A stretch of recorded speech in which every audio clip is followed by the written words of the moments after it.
Selamat datang di channel Nurse Dialysis. Pada kesempatan kali ini kita akan membahas mengenai komplikasi pada penyakit ginjal kronis atau CKD. Penyakit ginjal kronis atau CKD merupakan kelainan struktur atau fungsi ginjal yang terjadi selama 3 bulan atau lebih. Pada penyakit ginjal kronis, banyak hal yang dapat terjadi. Pertama-tama, tubulus ginjal dapat mengalami atrofi dan jaringan interstisial ginjal dapat mengalami fibrosis. Kerusakan ginjal menurunkan produksi eritropoietin yang normalnya merupakan fungsi ginjal. Hal ini mengurangi stimulasi sumsum tulang sehingga mengurangi produksi sel darah merah yang menyebabkan anemia.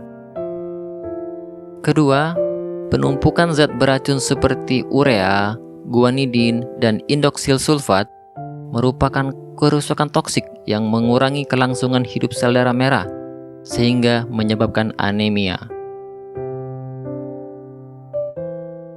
Penumpukan zat beracun juga dapat menyebabkan sindrom uremik.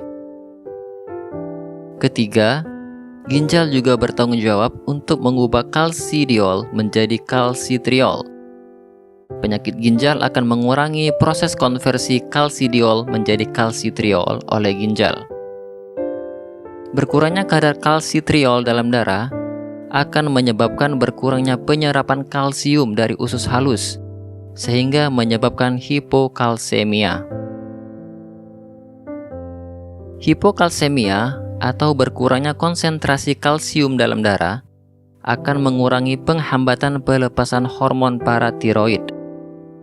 Hal ini akan meningkatkan kadar hormon paratiroid dalam darah yang mengakibatkan hipertiroidisme sekunder.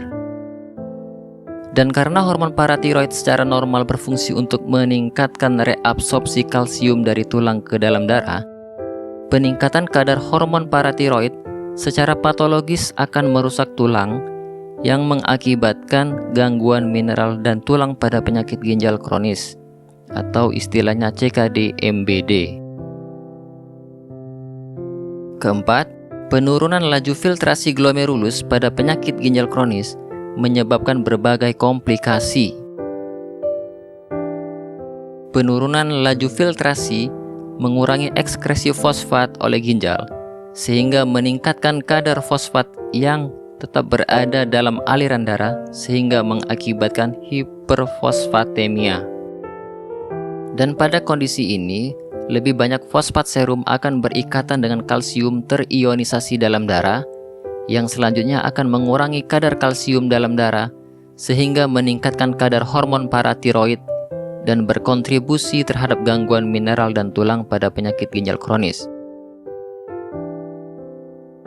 Penurunan ekskresi amonium oleh ginjal yang dikombinasikan dengan berkurangnya kemampuan filtrasi serta peningkatan anion organik yang tetap berada dalam darah sehingga meningkatkan anion gap akan menyebabkan asidosis metabolik.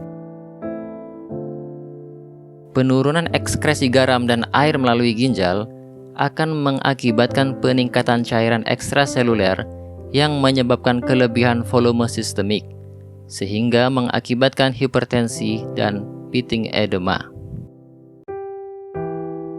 Penurunan ekskresi kalium melalui ginjal akan mengakibatkan peningkatan kadar kalium dalam aliran darah yang mengakibatkan hiperkalemia.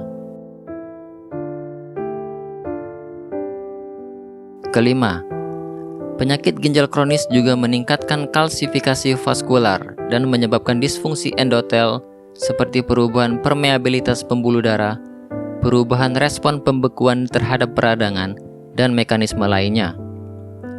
Semua mekanisme ini berkontribusi terhadap penyakit aterosklerosis.